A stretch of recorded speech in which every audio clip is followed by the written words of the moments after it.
Hi, this is Jaya.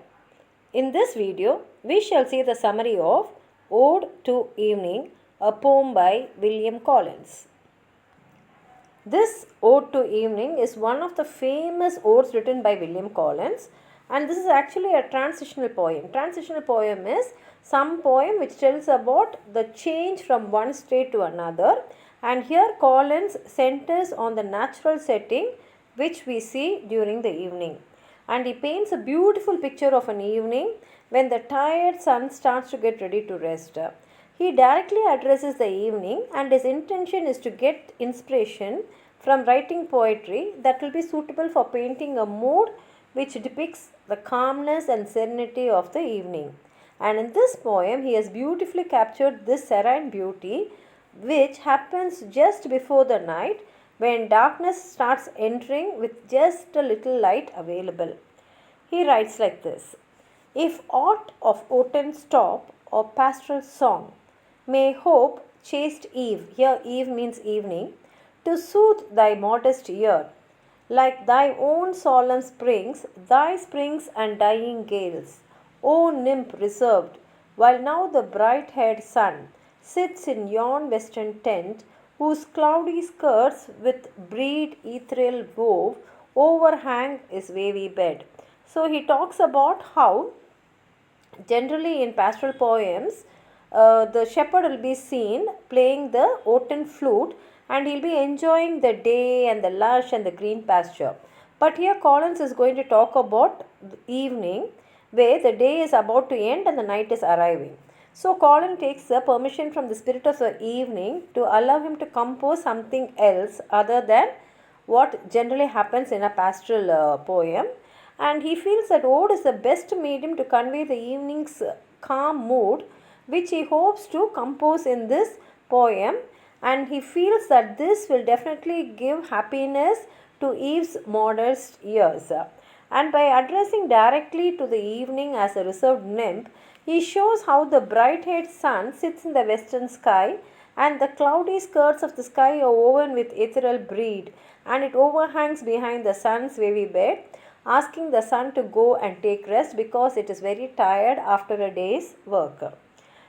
Then he continues saying, Now air is hushed, save where the wicked bat with short shrill shriek flits by on leathern wing, or where the beetle winds his small but sullen horn, as oft he rises midst the twilight path against the pilgrim borne in heedless hum. The air here, he says, is hushed because it is so sad that the day is come to an end, and there is peace everywhere. The bat and the beetle begin their soft musical composition praising the night break, and this bats cannot see, so he says weak-eyed bat, with its short shrill shriek flies using its leathern wing. And the humming sound of the beetle is small but sullen horn, and it rises against the twilight path against the sun. And he says that the sun's path is referred to as a pilgrim. Generally, when we go towards any holy shrines, we call that as a pilgrim. And here he talks the sun's path as a pilgrim. And he says he is borne by the beetle's heedless hum. He continues saying, Now teach me, maid, composed, to breathe some softened strain, whose numbers, stealing through thy darkening veil, may not unseemingly with its stillness suit, as musing slow I hail thy genial love returned. And so he now requests the composed maid to teach him some soft strain. And here is actually referring to the ode that he is actually composing.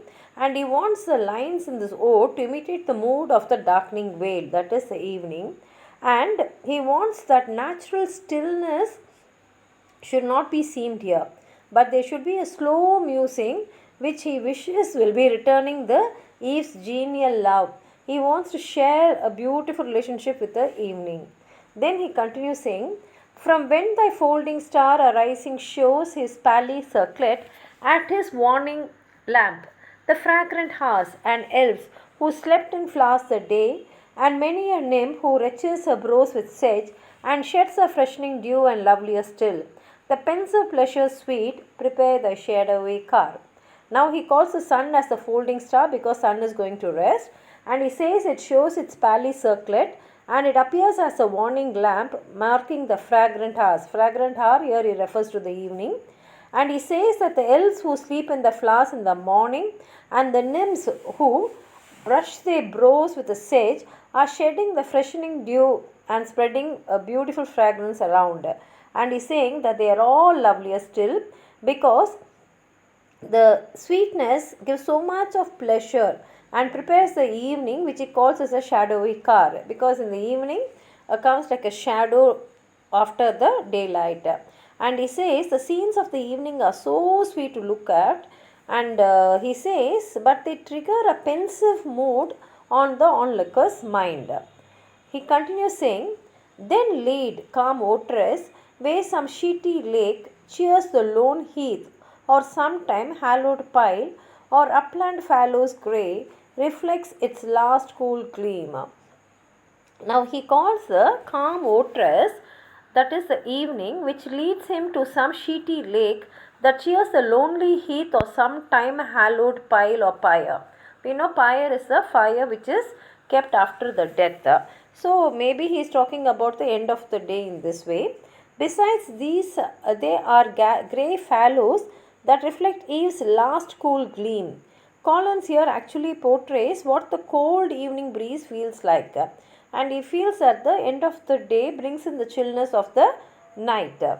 But when chill blustering winds or driving rain forbid my willing feet be mine the hut that from the mountain side views wilds and swelling floods and hamlets brown and dim discovered spires, and hears the simple bell and marks over all thy dewy fingers draw the gradual dusky wheel. He says, when it is raining, I am not able to enjoy the calm beauty of the evening because I am not able to go outside and explore, but I'll have to be inside my little hut. And from there I can only watch the mountain side and the swelling floods, brown hamlets and all the spires, and you can only hear the spire bell and observe the day end. And he says that evening is drawing the dusky wheel over the sky with the dewy fingers, and all that he can only see from his house and not go outside and enjoy the evening. He continues saying, while spring shall pour his showers as oft he wont, and bathe thy breathing tresses, meekest eve, while summer loves to sport beneath thy lingering light, while shallow autumn fills thy lap with leaves. Here he talks about how the season changes, and along with the season, the scene in the evening also changes according to the scene. Now in spring, he says the showers bathe the evening with their breathing tresses, and in summer he says the evening loves to sport beneath her lingering light, and in autumn she fills her lap with all the dried and withering leaves. And then he says, or winter, yelling through the troublous air, affrights thy shrinking train and rudely rends thy robes. So long, sure found beneath the salivant shed, shall fancy, friendship, science, rose-lipped health, the gentlest influence own, and him thy favourite name.